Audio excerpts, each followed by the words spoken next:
capítulo 7. Nós vamos ler a partir do versículo 1, uma passagem em que Jesus tem uma conversa não muito amigável, não com os fariseus, não com os doutores da lei, os escribas, que eram geralmente os seus opositores, com quem ele muitas vezes travava alguns diálogos difíceis. Mas esse diálogo difícil, tenso, até mesmo de certa forma provocativo, Jesus vai ter, na verdade, com os seus irmãos, aqueles que cresceram com ele, na mesma casa, na mesma família, no mesmo lar. João capítulo 7, a partir do verso de número 1, diz assim: Depois disso, Jesus começou a andar pela Galiléia, pois não queria passar pela Judéia, visto que os judeus procuravam matá-lo. Veja que a vida de Jesus já não estava fácil. Já tinha gente querendo lhe tirar a vida. O que se espera no momento difícil é que se seja acolhido pelo menos pelo lar, pelos de casa. Mas não foi isso que aconteceu. Verso de número 3. Então seus irmãos lhe disseram: Retira-te daqui e vai para a Judéia, justamente no lugar que queriam matá-lo, para que também os teus discípulos vejam as obras que fazes.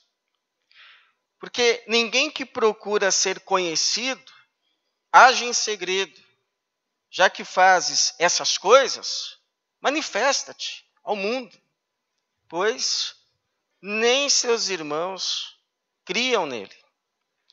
Então lhes disse Jesus: O meu tempo ainda não chegou, mas o vosso tempo está sempre presente. O mundo não vos pode odiar, mas odeia a mim, pois dou testemunho de que suas obras são más. Subi à festa, eu não subirei por enquanto, pois o meu tempo ainda não chegou. E tendo-lhes dito isso, ficou na Galiléia. Obrigado, Senhor, por essa noite. Obrigado pelo teu povo que aqui o Senhor reuniu. Obrigado pelos louvores, os hinos que já entoamos ao Senhor, as orações que o Senhor já recebeu. Agora pedimos que o Senhor também, por graça, misericórdia, fale conosco, por meio da tua palavra e através do teu Espírito, para a tua glória mesmo e para o nosso bem, em nome de Jesus. Amém. Que esse lar seja um cantinho do céu na terra. Essa era a oração que um pastor meu, na minha adolescência para a juventude, ele sempre fazia quando ia orar por uma família, quando ia orar por um casal recém-casado. As pessoas iam à frente e ele fazia essa oração: Senhor, que esse lar seja um cantinho do céu, na terra. E eu me sentia tocado por aquela oração. Uma oração mais do que oportuna, haja vista que nem todo lar, nós sabemos, se parece com um cantinho do céu na terra. Pelo contrário, há lares que sabemos são marcados por discussões, por tensões, por incompreensões, de forma que chegar em casa ou conviver num ambiente de lar, para alguns, é uma experiência dolorosa. Não se pode escrever assim, lar, doce lar.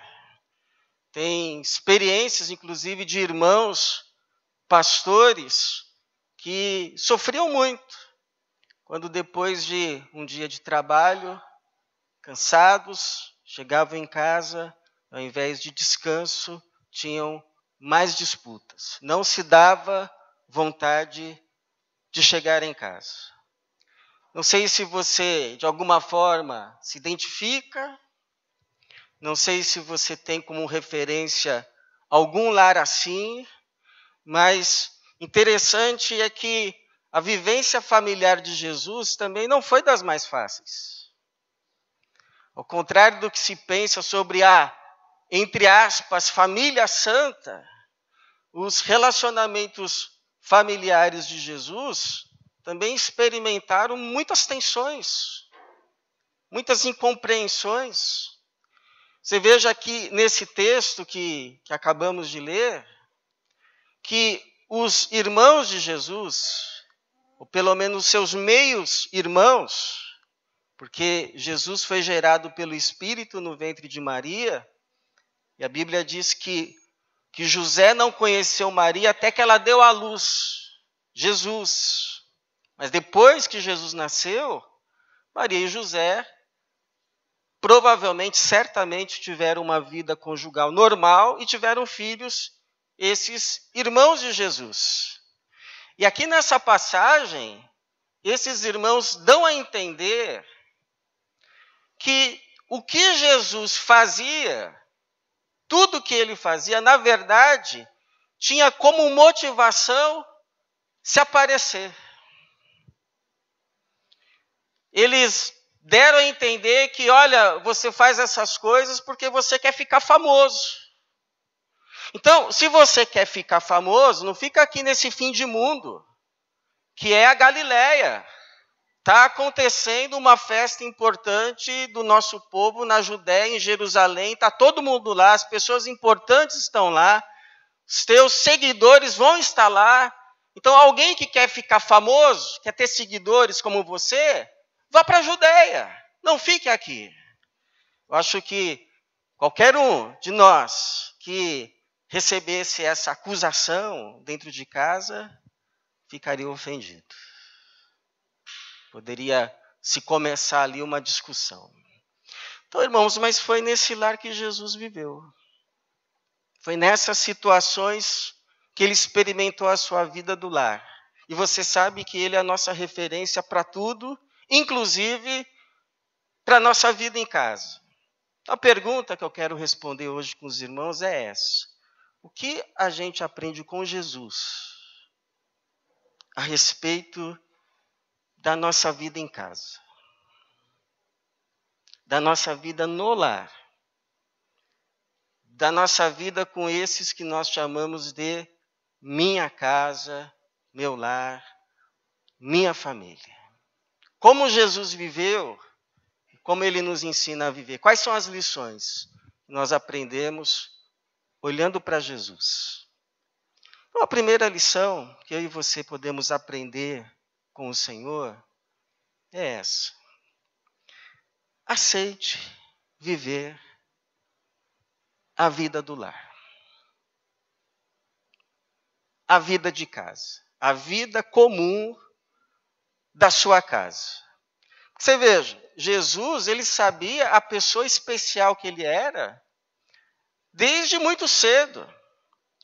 Desde os 12 anos de idade, Jesus ainda um pré-adolescente, ele já tinha consciência de quem ele era. Tanto é que quando esqueceram ele lá em Jerusalém, a gente podia dizer que foi o primeiro esqueceram de mim da história.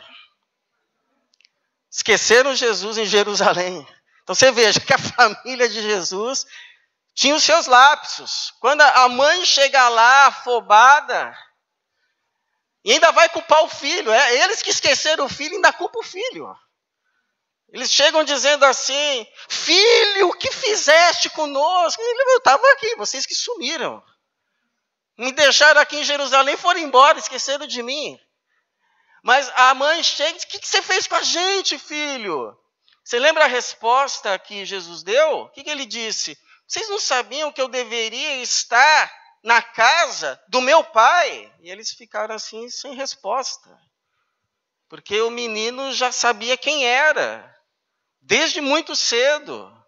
Mas isso não fez ele se sentir tão especial ao ponto de não se submeter aos seus pais terrenos, embora ele soubesse que o pai mesmo dele era o criador do universo, porque o texto vai continuar e vai dizer assim: e ele lhes era submisso. E ele lhes era obediente. Então Jesus sabia quem ele era, o quão especial, mas isso não lhe tornava insubmisso. Ele aceitava. Uma criança, um pré-adolescente, com 12 anos, como vive um menino, adolescente, judeu, com 12 anos, numa casa, submisso aos pais, eu vou aceitar viver assim. E se submetia. E aí ele cresce, e alguns vão se perguntar, por que Jesus começa o seu ministério só com 30 anos? Jesus vai começar mesmo o ministério dele com 30 anos de idade. Por que não começou com 25? Por que não começou com 23? Por que não começou com 20? Você sabe que um adolescente, sabendo o quão especial que ele é, ele quer fazer as coisas rápido, ele quer acontecer na vida, ele quer acontecer no mundo. Ele não quer ficar escondido vivendo uma vida comum dentro de casa, ele quer aparecer mesmo. Ele quer fazer acontecer, ele quer ganhar o mundo. Dizem que provavelmente é porque José, o pai terreno, morreu muito cedo. Tanto é que a última aparição de José é quando Jesus tinha 12 anos. Depois José não aparece mais, só aparece a Maria e os irmãos, mas José some da história, entende-se que ele morreu, e Jesus, ainda muito jovem, teve que assumir a responsabilidade como arrimo de casa, arrimo de família, irmão mais velho, filho mais velho, a responsabilidade de sustentar a mãe, a Maria, e os seus meios irmãos. Provavelmente trabalhou lá na carpintaria, herdada pelo seu pai, não como um grande astro do povo judeu, mas como um simples carpinteiro, até que os seus irmãos pudessem crescer e assumir também responsabilidades. Ou seja, mesmo sabendo quem ele era, ele aceitou viver a vida do lar, a vida de família, com todas as suas contingências, com todas as suas limitações, com todas as suas exigências.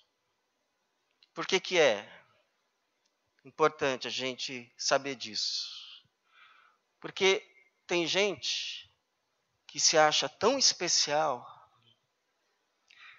que não pode lavar uma louça.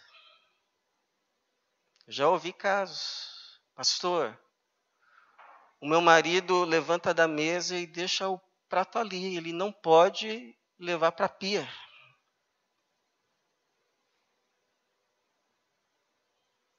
Tem gente que se sente... Vixe, os irmãos já estão aí já lembrando de alguém.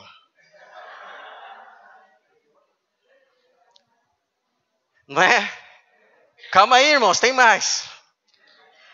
Tem gente que se acha tão especial que não pode tirar um lixo para fora de casa. Não, eu não.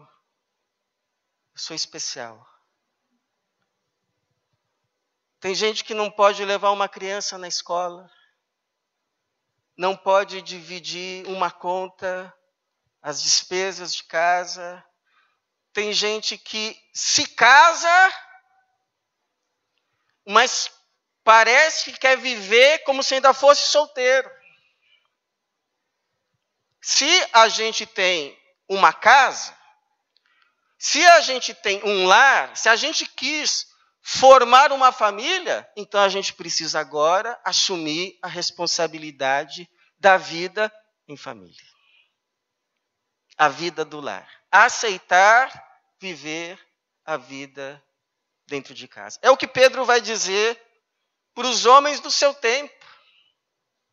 1 Pedro 3,7 vai dizer assim: da mesma forma, maridos, vivei com elas a vida do lar com entendimento. Acho que as irmãs estão gostando bastante da mensagem por enquanto. Amém. Mas há uma outra coisa, uma segunda lição que a gente aprende com Jesus. Aprenda a fazer concessões. Sua família não é perfeita. Você sabe disso. Mas você também não é perfeito. Você sabia disso? Então, não fique exigindo perfeição em tudo. Alguém já disse que conviver com o perfeccionista é conviver com o diabo. Eu estou cada vez mais convencido, irmãos, que se a gente quiser construir um céu na terra, o máximo que a gente vai conseguir fazer é um inferno. Até porque a Bíblia diz que o céu não se constrói na terra, mas desce para a terra, lá em Apocalipse. E também, se você for comparar o que um acha que deve ser o céu com o que o outro acha que deveria ser o céu, há diferença.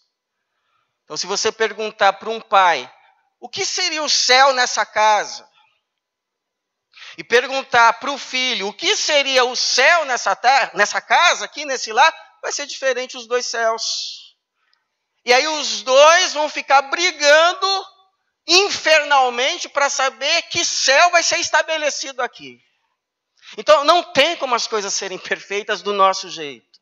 Tem que ter concessões. Você veja que Jesus, ele tinha uma agenda messiânica. Vários momentos alguém falava assim, faz tal coisa. Jesus olhava assim no relógio dele, Jesus olhava no seu calendário. E o que ele dizia, você lembra? Ainda não chegou a minha hora. Tem uma hora certa para isso acontecer. Não é chegada. Os irmãos dele aqui falaram, vai lá, se aparece. É lá em Jerusalém que o Messias tem que aparecer. Jesus vai responder, o tempo de vocês é chegado sempre, mas o meu ainda não. Mas depois o texto vai dizer que ele vai. Teve uma outra vez, você lembra dessa passagem? Jesus estava com os discípulos numa festa de casamento. Diz que Maria, alguns que estudam a passagem, diz que Maria provavelmente era uma das responsáveis pelo bom andamento da festa. E ela chega para Jesus e diz assim, acabou o vinho. Os noivos não têm vinho. Seria a mesma coisa de um casamento sem bolo.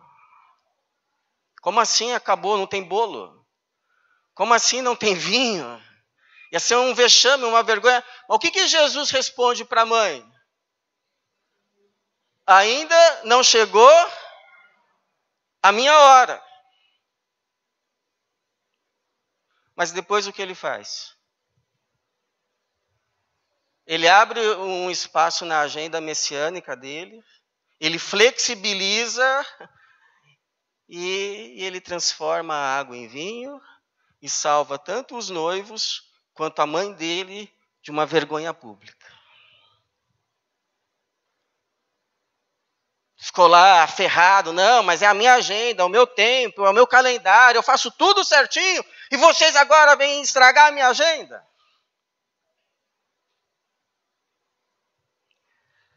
Não é assim, às vezes, em casa?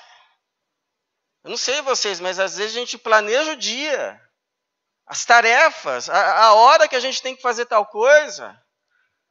Aí daqui a pouco chega uma criança, papai, me ajuda a fazer a lição de casa. Ou então você faz um planejamento financeiro. Você é uma pessoa organizada, você tem foco, você tem planejamento, você trabalha direitinho, você tem lá a escala lá de quanto que você vai fazer, tal e tal e tal. Aí daqui a pouco acontece alguma coisa, um imprevisto. Alguém que precisa de socorro, precisa de ajuda. E aí? Você flexibiliza? Você faz essa concessão? Ou você sai cuspindo fogo? Apontando os erros organizacionais das pessoas. Você está parecido com Jesus? Ou então, às vezes, não é nem algo assim tão concreto, não é? Deus toca no seu coração. Para você abrir um espaço na agenda, para você dar uma atençãozinha para o seu filho. O que ele está vendo lá no quarto? Ah, mas eu estou tão corrido agora, eu tenho prazo. Mas o que ele está vendo lá no quarto? Você não está aí conhecendo a série tal Adolescência? Ou você é tocado para ligar para uma pessoa? Você é tocado para mudar de atitude com alguém de casa? O Espírito Santo está falando com você. Você precisa mudar esse seu jeito. Você precisa mudar essa sua atitude para com essa pessoa. Então eu te pergunto, o que o Espírito Santo está falando com você? E a respeito de quem ele está falando com você? Se ele está falando com você, se você já ouviu uma, você já ouviu duas, é melhor levar a sério. Porque, como diz o hino, amanhã pode ser tarde. E aí não adianta querer falar o quanto ama quando já se partiu. Quando já se foi. É agora. O que mais que a gente aprende com Jesus? Viu como a gente aprende com Jesus? Porque ser cristão, ser crente é ser discípulo de Jesus. É imitar Jesus. Ter Jesus como referência. Então agora o que eu vou dizer talvez não seja muito popular, mas é uma referência que temos em Jesus. Não deixe Deus, nem a missão que Ele te confiou, dando como desculpa os seus. Billy Graham, o grande Billy Graham, o evangelista Billy Graham, que era usado para pregar em estádios e multidões se convertiam, vivia um drama. Qual que era o drama do Billy Graham? Você sabe qual era? Ele era usado para pregar e salvar multidões, mas não conseguia salvar o filho dele. O Franklin Graham, que era viciado. Saía às noites, ficava às noites fora. E por que o Billy Graham não disse assim, pessoal, eu vou dar um tempo com o meu ministério porque eu preciso salvar o meu filho, porque ele sabia que não era ele que salvava o filho. Não era deixando a missão que Deus tinha confiado para ele, que ele ia salvar o filho. E ele continuou pregando e o filho foi salvo. Então não caia nessa cilada, não caia nesse engodo. Quem salva é Cristo. Você veja que Jesus, ele nunca deixou a missão que o Pai lhe confiou, dando como desculpa, não é que meus irmãos ainda não estão salvos. E ao mesmo tempo, ele nunca deixou as responsabilidades que ele tinha em casa, dando como desculpa a missão. A gente vê isso em duas passagens, pelo menos.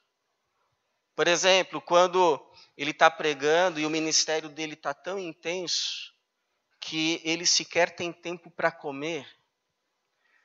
E essa notícia que ele não estava tendo tempo para comer cai nos ouvidos de uma pessoa especial. Sabe quem? A mãe. Você imagina uma mãe ouvindo que o filho não está comendo. Aí a dona Maria deixa lá a louça, tira o avental, reúne os filhos, vamos lá pegar ele, Jesus, trazer de volta para casa, porque ele deve estar fora de si.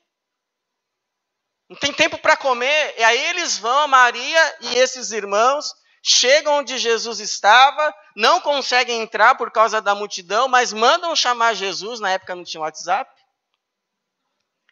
Então mandam chamar Jesus. Aí alguém lá diz, sua mãe está lá do lado de fora com seus irmãos e eles querem te ver. Ah, não, eu tenho que parar tudo. Não foi isso que Jesus disse. O que Jesus disse? Hã? Quem são? Quem são quem? Quem é a minha mãe? E quem são os meus irmãos? E olhando ao redor daqueles que estavam ouvindo a sua palavra, todo aquele que quiser fazer a vontade de Deus, este é o meu irmão, a minha irmã e a minha mãe. Então, não é que ele desprezou a sua família terrena, mas ele colocou os limites. Ele precisou colocar limites. Espera aí. Eu sei a quem eu sirvo. E ele quis dizer que nele estava sendo formada agora uma nova família. A família de Deus. Agora, quando ele estava lá na cruz, sofrendo a dor da cruz, mesmo na cruz, porque às vezes quando a gente está sentindo dor, a gente só olha para a gente se apieda da gente mesmo, e a gente fica esperando que todo mundo fique ao nosso redor, cuidando de nós, fazendo coisas por nós. Mas Jesus na cruz, quando ele viu lá a sua mãe, ao lado um discípulo, e não viu nenhum dos seus irmãos, Jesus não podia contar com seus irmãos. Não podia. Jesus, sabendo que agora a Maria ia ficar sem o arrimo da casa, você lembra o que ele fala para o discípulo dele? Ele olha para a mãe e diz assim, estava o João lá, esse que escreveu esse texto, do lado da Maria, ele olha para Maria e diz assim, mulher, eis aí o teu filho. E diz para o João, eis aí a tua mãe. E aí a Bíblia vai dizer, o texto vai continuar dizendo, que a partir daquele momento o João ficou encarregado de cuidar da Maria. Por quê? Porque Jesus não podia contar com os irmãos. Nem na hora da morte.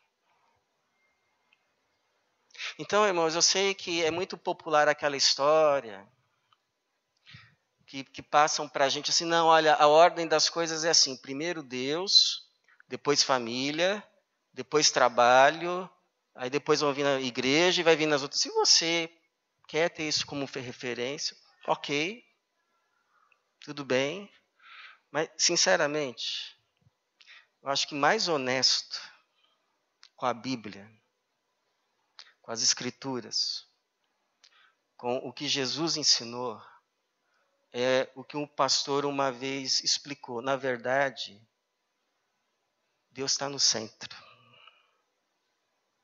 Tem esse negócio de ordem, Deus está no centro. E ao redor de Deus estão todas as coisas, todas as áreas da vida. E deixa Deus no centro. E aí em algum momento Deus vai falar assim, você precisa agora nessa fase dar atenção para isso. Dê atenção para isso. Chega um outro momento, o mesmo Deus que está no centro da vida vai falar, mas agora as coisas mudaram, prioriza aquilo. E é deixando Deus no centro, deixando Ele ser Deus sobre todas as coisas da vida, é que todas as áreas vão ficando equilibradas, vão ficando organizadas, vão ficando devidamente cuidadas. É como eu já falei a história de uma menina, um dia ela estava no quarto, aí ela olhou para o teto e percebeu que a lâmpada estava justamente no centro. Por que não coloca a lâmpada num canto? Por que não coloca embaixo? Por que coloca no centro? Para o quê? Quantas partes? Todas. Aí ela fez assim, puxa, Por isso que Deus tem que estar no centro da minha vida, para que todas as áreas da minha vida fiquem iluminadas. Deixa Deus no centro. Você sabia que se o sol não estivesse no centro, não teria vida na terra? Se Deus não estiver no centro, não vai ter vida na nossa casa. Deixa Deus ser Deus. E por fim, uma última lição com Jesus. Saiba que mais importante que uma família perfeita é uma família salva. Se você for lá em Atos 1,14, você vai ler o seguinte, eu vou ler para você.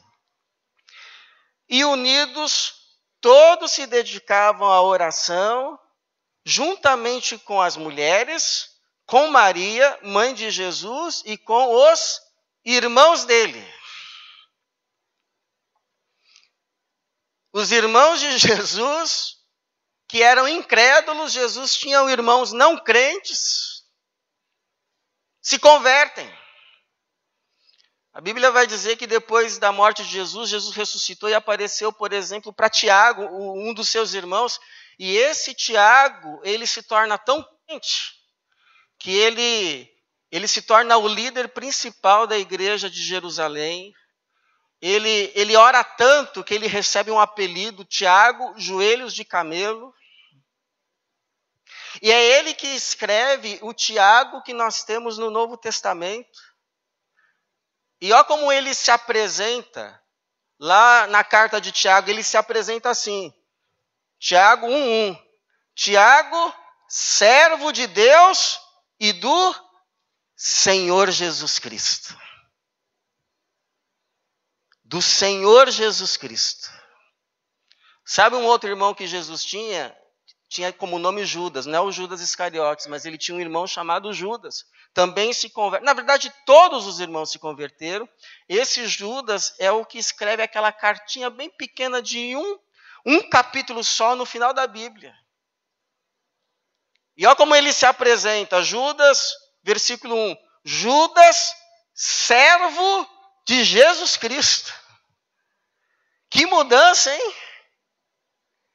Esses que não criam em Jesus, que zombavam de Jesus, que desconfiavam das motivações de Jesus, agora se rendem a Jesus e se chamam a eles mesmos servos do Senhor Jesus. Isso é mudança, isso é transformação, isso é salvação para a glória de Deus. Louvado seja o nome do Senhor. Mudanças são possíveis, irmãos. Mudanças são possíveis. Por quê? Porque Deus trabalha.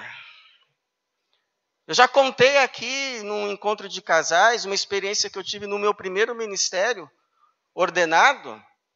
Chegou na igreja um casal, a mulher há muito tempo frequentou a igreja, não frequentava mais. O marido se dizendo ateu, e eles já em vias de separação, já estavam decidindo se separar, mas por providência de Deus, apareceram na igreja,